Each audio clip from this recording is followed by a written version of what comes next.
हम बात करने वाले हैं ज्योग्राफी यानी कि भूगोल के बारे में। तो चलिए शुरू करते हैं आज का ये वीडियो। और प्रश्न नंबर 31 है कि फोशा मैग्ना एक जो है फोशा मैग्ना है एक या फिर एक क्या है। तो प्रश्न नंबर 31 का सही उत्तर होगा, एक मिनट चाहिए, ए होगा। ए यानी कि एक मिनट, ज्वालामुखी है। फोशा मैग्ना जो क्या है अगर पूछा जाए कभी आपसे तो क्या है, तो एक ज्वालामुखी है। प्रश्न नंबर 32 है एयरबस ज्वालामुखी कहाँ स्थित है। तो 32 का सही उत्तर होगा सी यानी कि अंटार्कटिका महाद्वीप पर। और दोस्तों मैं एक बात और कहना चाहता हूँ, अगर थोड़ा बहुत आपको बाहरी आवाज़ आ रहा है तो उसके लिए मैं आप सभी से क्षमा चाहता हूँ, क्योंकि हल्का फुल्का आवाज़ तो आ ही जाता है कहीं ना कहीं से। तो आप सभी को उन सब पर ध्यान नहीं देना है, सिर्फ अपने सवालों पर ध्यान देना, अपने पढ़ाई पर ध्यान देना है। प्रश्न नंबर 33 है कि माउंट एंटना ज्वालामुखी किस द्वीप पर स्थित है। बहुत ही अच्छा सवाल, इंपॉर्टेंट सवाल है। 33 का सही उत्तर होगा बी यानी कि सिसली। ध्यान देना। प्रश्न नंबर 34 पे आ जाइए। यहाँ पे है कि निम्नलिखित में से कौन सा एक ज्वालामुखी पर्वत नहीं है या नहीं पूछा गया, तो इस चीज़ को ध्यान देना। 34 का सही उत्तर होगा डी यानी कि वाशजेज। क्या पूछा गया, एक ज्वालामुखी पर्वत नहीं है तो नहीं होगा वाशजेज। इसका मतलब क्या हुआ, ए बी सी ये तीनों जो हैं, जो नाम दिया गया यहाँ पर, ये तीनों ज्वालामुखी पर्वत हैं। और पूछा क्या गया सवाल में कि कौन सा पर्वत नहीं है ज्वालामुखी पर्वत, तो इसे होगा वाशजेज। ज्वालामुखी पर्वत मतलब ये हुआ कि ऐसे मान लीजिए, ऐसे जब ये निकलता है मैग्मा आपका, तो इसी से जो कह सकते हो आपकी जो धीरे धीरे पठार स्थलाकृति, फिर कह सकते हो आपकी अपर्वत का जो रूप लेते हैं उसी को हम लोग कहते हैं। ठीक है, अब बात करें प्रश्न नंबर 35 के बारे में। इसमें है कि विषुवियस ज्वालामुखी किस देश में स्थित है। तो 35 का सही उत्तर होगा बी यानी कि इटली में। आगे बढ़े प्रश्न नंबर 36 में। इसमें पूछा जा रहा है कि वन मिनट, हाँ, मोना लोआ उदाहरण है। तो 36 का सही उत्तर होगा बी यानी कि सक्रिय ज्वालामुखी का। प्रश्न नंबर 37 है, एक मिनट, 1 मिनट, हाँ, क्राकाटाओ ज्वालामुखी निम्न में से किस द्वीप समूह पर स्थित है। बहुत अच्छा सवाल है। 37 का सही उत्तर होगा बी यानी कि स्प्रेटली द्वीप समूह में। 38 है निम्नलिखित में से कौन सा युग सुमेलित नहीं है। यहाँ पे पूछा गया कौन सा युग सुमेलित नहीं है, तो 38 का सही उत्तर होगा डी यानी कि क्राकाटाओ का मलेशिया जो इसके सामने नाम दिया गया स्थान, वो संबंधित नहीं। इसका मतलब एटना जो है वो इटली से संबंधित है। इसी तरह फ्यूजियामा जो ज्वालामुखी है वो जापान में स्थित है, और पोपा म्यांमार में स्थित है। ये तीनों तो सही है, लेकिन पूछा क्या गया है, कौन सा सुमेलित नहीं, यानी कि कौन सा सही नहीं है। तो सही नहीं में डी होगा। ठीक है, प्रश्न नंबर 39 पे आ जाइए।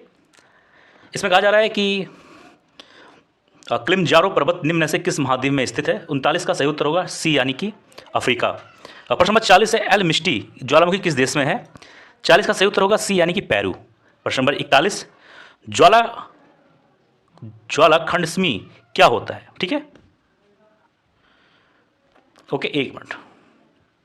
तो 41 का सही उत्तर होगा ऑप्शन नंबर ए यानी कि तप्त सेल के टुकड़े और लावा।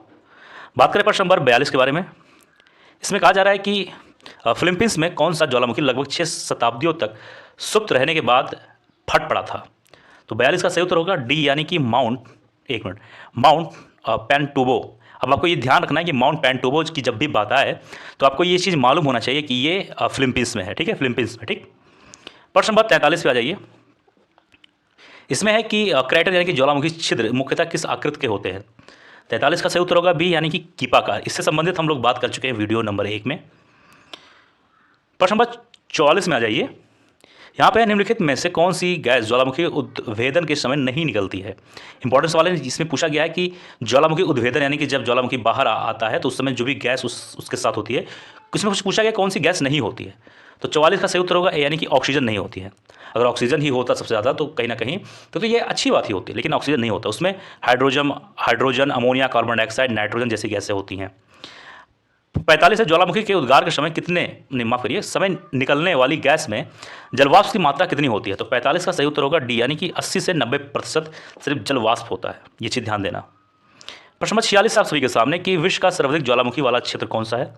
46 का सही उत्तर होगा ए यानी कि फिलिपाइन द्वीप समूह। प्रश्न नंबर 47 है निम्न में से कौन सुमेलित नहीं है। तो 47 का सही उत्तर होगा डी यानी कि निष्क्रिय ज्वालामुखी जो है ये एटना में है, मतलब जो माफ करिए, निष्क्रिय ज्वालामुखी जो है क्या ये एटना है, तो ऐसा नहीं है। ये निष्क्रिय ज्वालामुखी एटना नहीं है। ठीक है, ये चीज़ ध्यान देना। लेकिन बाकी अगर बात करें शांत ज्वालामुखी जो है वो देवबंद है, ये बात सही है। जागृत ज्वालामुखी, अरे स्ट्रोम्बोली है, ये भी सही है। इसी तरह सी भी सही, लेकिन क्या पूछा गया है, सुमेलित नहीं है। तो सुमेलित में जो इसके सामने नाम दिया गया है निष्क्रिय ज्वालामुखी जो है, क्या वो एटना है? तो ये ऐसा नहीं है।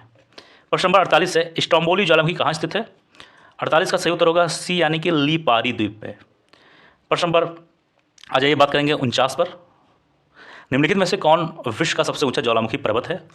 49 का सही उत्तर होगा डी, यानी कि माउंट कोटोपैक्सी।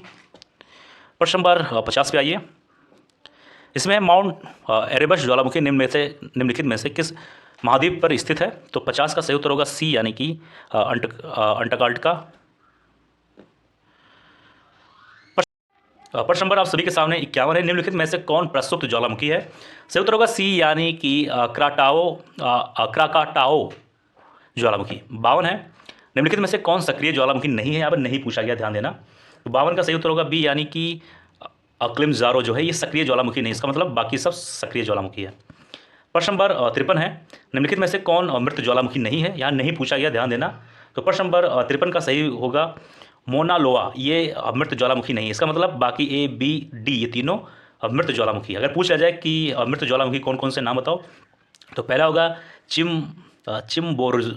चिम्बोरेजो, दूसरा क्या होगा को सुल्तान, और क्या होगा देववंत। और लेकिन क्या पूछा जाए कि कौन सा मृत ज्वालामुखी नहीं है, तो होगा मोना लोआ। प्रश्न नंबर 54 पे आ जाइए, इसमें कहा जा रहा है 10,000 धुआंरों की घाटी, यानी कि वैली ऑफ स्मोक पाई जाती है। कहाँ पाई जाती है? 54 का सही उत्तर होगा ए, यानी कि अलास्का में। प्रश्न नंबर 55 है, विस्फोट की तीव्रता के आधार पर ज्वालामुखियों के प्रकारों का सही आरोही क्रम। आरोही मतलब पहले कम ज़्यादा, मतलब क्या पूछा गया? ज्वालामुखी की तीव्रता के आधार पर, तीव्रता के आधार पर सबसे पहले कम कौन सा, उससे ज़्यादा, उससे ज़्यादा, उससे ज़्यादा, उससे ज़्यादा, मतलब बढ़ते हुए चीज़ में पूछा गया है। 55 का सही उत्तर होगा बी, यानी कि हवाई तुल्य का जो तीव्रता है सबसे कम है, उसके बाद में सबसे ज़्यादा इसका है, फिर वल्केनियन का है, फिर पिलियन का है। ठीक है, तो इस तरीके से जाएगा। ठीक है। प्रश्न नंबर 56 है, निम्नलिखित में से किस प्रकार के ज्वालामुखी में सर्वाधिक विस्फोटक उद्गार होता है? 56 का सही उत्तर होगा बी, यानी कि पिलियन तुल्य। अब देखिए, अभी हम लोगों ने बात किया, और सबसे कम क्या होगा? तो हवाई तुल्य। ठीक है, इस चीज़ को आपको ध्यान देना है। प्रश्न नंबर 57 है आप सभी के सामने कि अपेली की बाल, यानी कि अपेल सियर के संबंध में निम्नलिखित में से किस प्रकार के ज्वालामुखी से है? तो 57 का सही उत्तर होगा सी, यानी कि हवाई तुल्य से है। प्रश्न नंबर 58 पे अगर हम बात करें, तो इसमें कहा जा रहा है कि निम्नलिखित में से किस प्रकार के ज्वालामुखी की आकृति गोभी के फूल जैसी होती है? तो 58 का सही उत्तर होगा ए, यानी कि वल्केनियन तुल्य का जो होता है ज्वालामुखी की आकृति गोभी के फूल जैसा होता है। 59 है, निम्नलिखित में से किस प्रकार के ज्वालामुखी को पिलियन तुल्य ज्वालामुखी भी कहा जाता है? तो 59 का सही उत्तर होगा बी, यानी कि विषुवव्यस तुल्य। 60 है, पृथ्वी की सतह के नीचे द्रवीभूत सेल कहलाता है। तो 60 का सही उत्तर होगा डी, यानी कि मैग्मा। आसान सवाल है, जब वो चीज़ें बाहर आ जाती है, मैग्मा जब पृथ्वी के स्थल पे आ जाता है तो उसे हम लोग बोल देते हैं लावा। बाकी कोई चीज़ हार्ड नहीं है इसमें। प्रश्न नंबर 61 है, एक minute, Jwalamukhi ring of fire या घेरा किस महासागर संबंधित है? आसान सवाल है, इसके बारे में उत्तर आपको खुद देना, क्योंकि हम लोग बात कर चुके हैं। 62 ज्वालामुखी की सक्रियता अधिक पाई जाती है? तो 62 का सही उत्तर होगा बी, यानी कि जापान में। आसान सवाल था ये भी। 63 है, संसार का सर्वाधिक सक्रिय ज्वालामुखी है? तो 63 का सही उत्तर होगा सी, यानी कि कीलायु संसार की सबसे सक्रिय ज्वालामुखी है, कीलायु।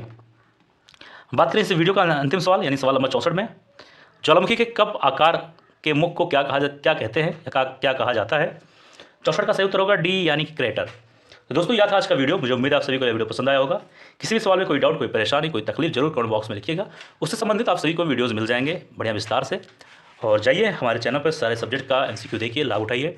मिलते हैं किसी और वीडियो में। आप स्वस्थ रहें, अच्छे रहें। जय हिंद, जय भारत।